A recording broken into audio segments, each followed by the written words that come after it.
Complete the following sentences by providing a reason for each. Keep this in mind. You are supposed to write only one reason, a single reason in your own words, and try to incorporate all the key elements and expressions in that reason. Make it compact, brief, and to the point. So, question 1. Max Ehrmann advises us to go placidly because. What is the meaning of placidly? Placidly means calmly, patiently. Why does he want us to go placidly in our lives? Because here he is helping us cope with the chaotic world. This is important. He is helping us cope with the chaotic world around us based on his knowledge that there is more peace and harmony in silence. The very first stanza of the poem. The key elements here: cope with the chaotic world and there is more peace and harmony in silence. And then the reason may be framed in a slightly different way. I have written that also. Just go through the next reason. Or Max Ehrmann advises us to go placidly because he is aware of the meaningless disputes and discussions and the noise that they create. Therefore, it would serve us well to bear in mind that keeping quiet will bring us much peace. We must not contribute to this chaos, to this cacophony, to this noise, but we must keep in mind that silence will bring us much peace. Remember that there is more peace and harmony in silence. Stop talking to fill the silence, but listen to your inner voice. Listen to the sound of silence. This is the basic reason, a single reason. Now, moving on to sentence number 2, another incomplete sentence. Let's read the reason. Max Ehrmann wants the people to remember what peace there may be in silence because, and the reason is, according to him, there is more peace and harmony in silence. This is the standard statement in this poem. According to him, there is more peace and harmony in silence, a big tick mark. And if people listen to the sound of silence, they will be able to listen to their inner voice. Another tick, as well as experience the coolness and composure offered by it. We will achieve a certain level of composure in our lives. There will be no anxiety, no restlessness if we listen to the sound of silence. Silence plays a vital role in our lives. I hope this reason is easily understood. Therefore, let's move on to the next question. Max Ehrmann calls for peaceful coexistence with fellow human beings, but as far as possible without surrender because. Here the important expressions are peaceful coexistence, as far as possible, and without surrender. You must write the reason in such a way that you answer, you touch upon all these key expressions. Let's read the reason now. Because he does not want us to surrender our self-respect and dignity. We must never compromise with our self-respect and dignity, thereby making the advice a realistic rather than an idealistic one. He knows that his pieces of advice have limitations. Therefore, he uses as far as possible. As far as possible, try to maintain peaceful coexistence with fellow human beings, but do not compromise. This is the reason. Now, question 4. In Desiderata, Max Ehrmann balances speaking one's truth with listening to others. You must speak the truth as well as you must have the patience to listen to others, irrespective of their intellectual abilities. We must listen to the dull and ignorant. And why is that so? Because, the reason now, because each and every person has their own unique story to tell, and we will be enriched if we learn to pay equal attention to every individual without any prejudice. Our relationship with others must be free of prejudice and bias. We must not be judgmental of others because we know nothing of their journey. Therefore, we must listen to others if we want others to listen to us. And if we listen to others, we may also learn a lot from their experiences. This is what Max Ehrmann is trying to highlight here in this reason, in this sentence. Next, question 5. According to Max Ehrmann, truth must be spoken quietly and clearly. What is the meaning of quietly and clearly? What is the meaning of this expression? Calmly and plainly. There must be transparency, and we must speak plainly, and we must maintain our composure while speaking the truth. Why? Again, the reason, because truth spoken with arrogance loses its power, and if there is no ambiguity, truth cannot be misinterpreted. What is the meaning of ambiguity? If we are clear in our thoughts, an expression of thoughts, if there is no ambiguity, no vagueness in our expression of feelings, then no one can misinterpret the truth spoken by us.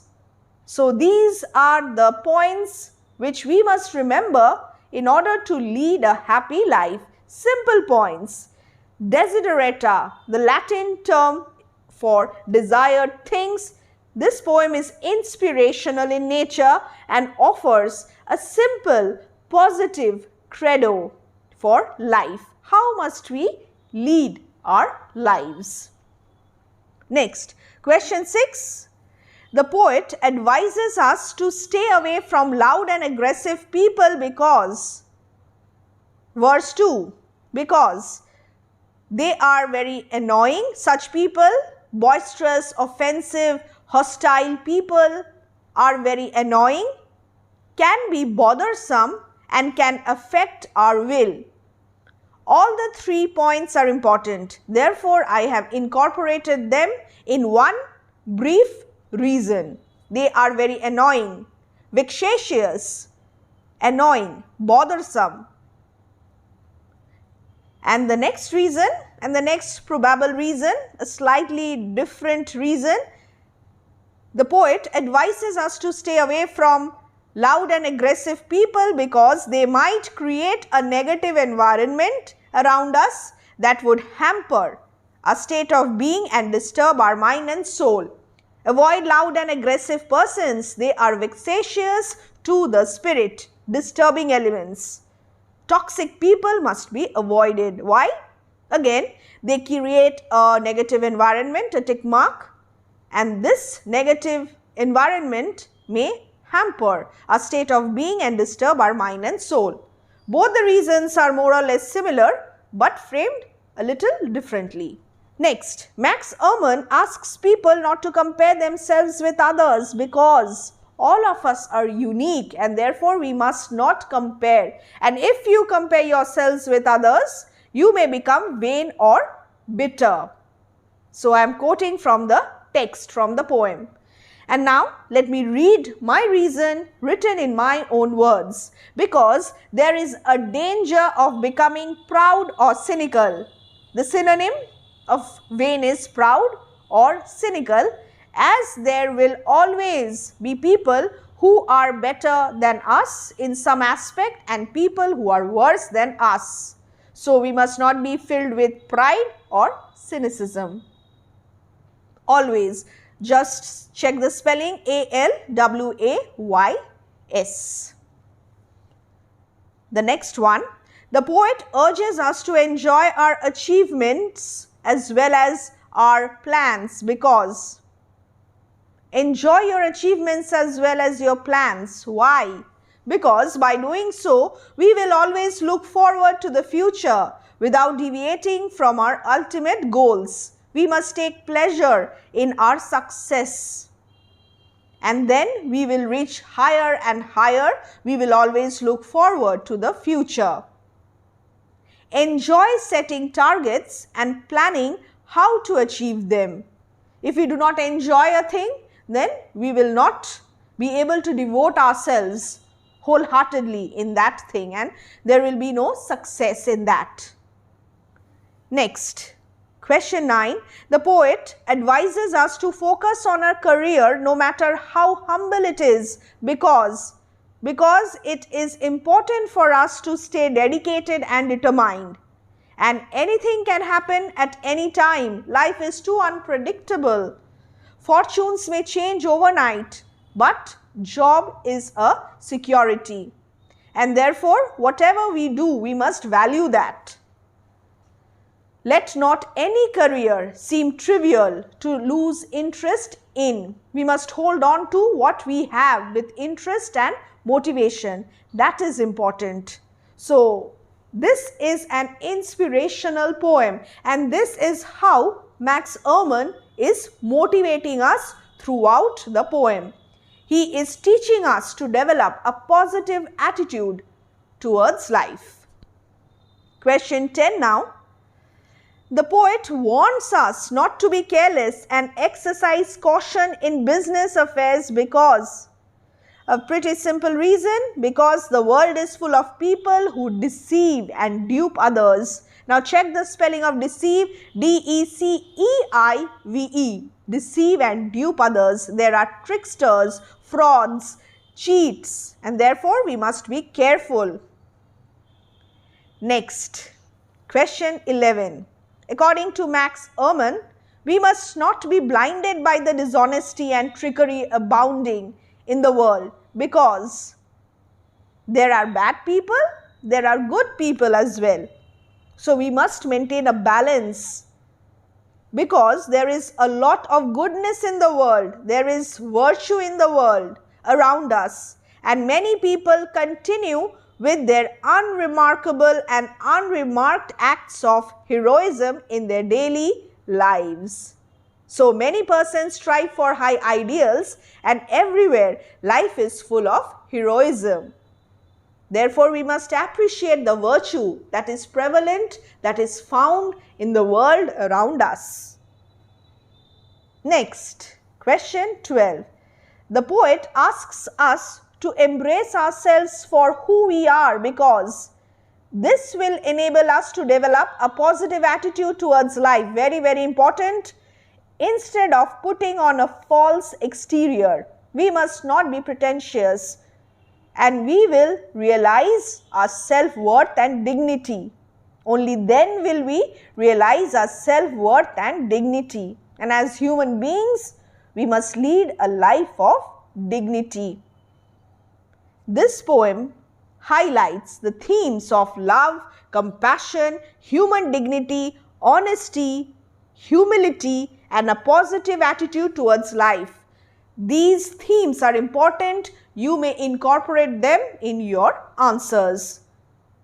Themes of love, compassion, human dignity, honesty, humility, and a positive attitude towards life. And also remember that this is a prose poem. Question 13. Max Ehrmann asks us to avoid pretensions and not fake love and affection, and neither be cynical about it. Why? Because even amidst all the miserable, hopeless and stressful conditions in life, love is like the perennial grass. Now this is a simile. Love is like the perennial grass, that is, love is the only thing that is eternal, growing unconditionally and selflessly. Just like grass, love also grows unconditionally and selflessly. Perennial grass, very important, must be mentioned, the simile. has to be there in your reason. Love is eternal, and love like grass grows unconditionally and selflessly. Now students, see, writing a reason is pretty easy if you read the text thoroughly. Quickly moving on to question 14. Grow gracefully, the poet says, without fretting about, without thinking, worrying about the changes that must come. Because, why? Because we learn from our past experiences, and age gives us wisdom and a certain maturity to figure out what is right and wrong. Although we grow old, we must accept that. We must grow gracefully instead of complaining about old age, because youth is characterized by a certain degree of immaturity, impulsiveness, and with age comes maturity, realizations, new experiences, and therefore we must grow gracefully. Understood? Now, question 15. The poet asks us to nurture the strength of our mind and soul because we must be resilient, we must be firm, because it will help us to overcome any hardships. Help us to overcome any hardships, a big tick mark, that come our way by staying positive and not be distressed by fear and anxiety.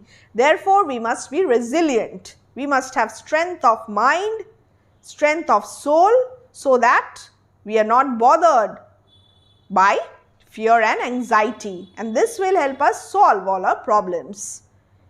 Question 16. Max Ehrmann wants us to stop worrying about future mishaps, dark imaginings. Why?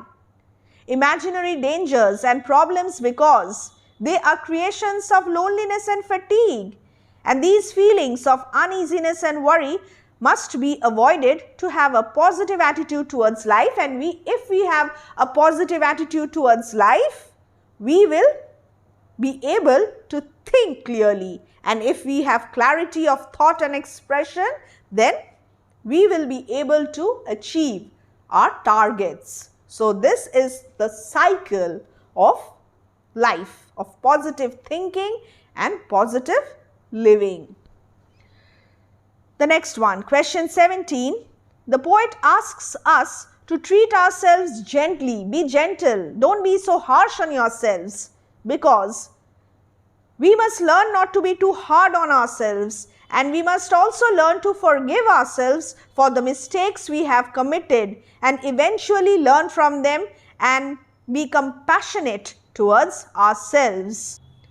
The poet asks us to trust that the universe is moving, developing and unfolding as it should, because this is our world and we have our rightful place. Just like the trees and the stars, just like the natural elements, we are also part of this cosmos, of this universe. Everything is happening for a reason, and we are not always equipped with the skills to unravel, to understand the mysteries of the universe. The universe is too complex for us to understand, too deep for us human beings to understand. But we all have roles in this world. Ehrmann asks us to be at peace with God, because it is about putting our faith in the right place that gives us a ray of hope and inspiration. And although everybody's conception of God may be different, He is always there to look after them. Amidst the chaos of confusion, aspirations, hard work, success and failures, one must not forget to maintain peace within their mind and soul, because staying true to your heart and maintaining peace and harmony within yourself is a pivotal step, is a very important step in achieving inner peace and having a positive attitude, a positive approach towards life. Again, the same thing, if you have a positive approach towards life, then you will be able to lead your life in a good way. The last one. The poet believes that one must learn to remain cheerful and happy, and look ahead for the brighter and better aspects of life, because amidst all the pretensions, monotony, drudgery and unfulfilled dreams, the imperfections, there is still beauty in this world. And in such a world as this, happiness is not just a state, but action. It is an effort and an attitude. And if we develop this attitude, we will be positive, we will be optimistic, and everything will fall into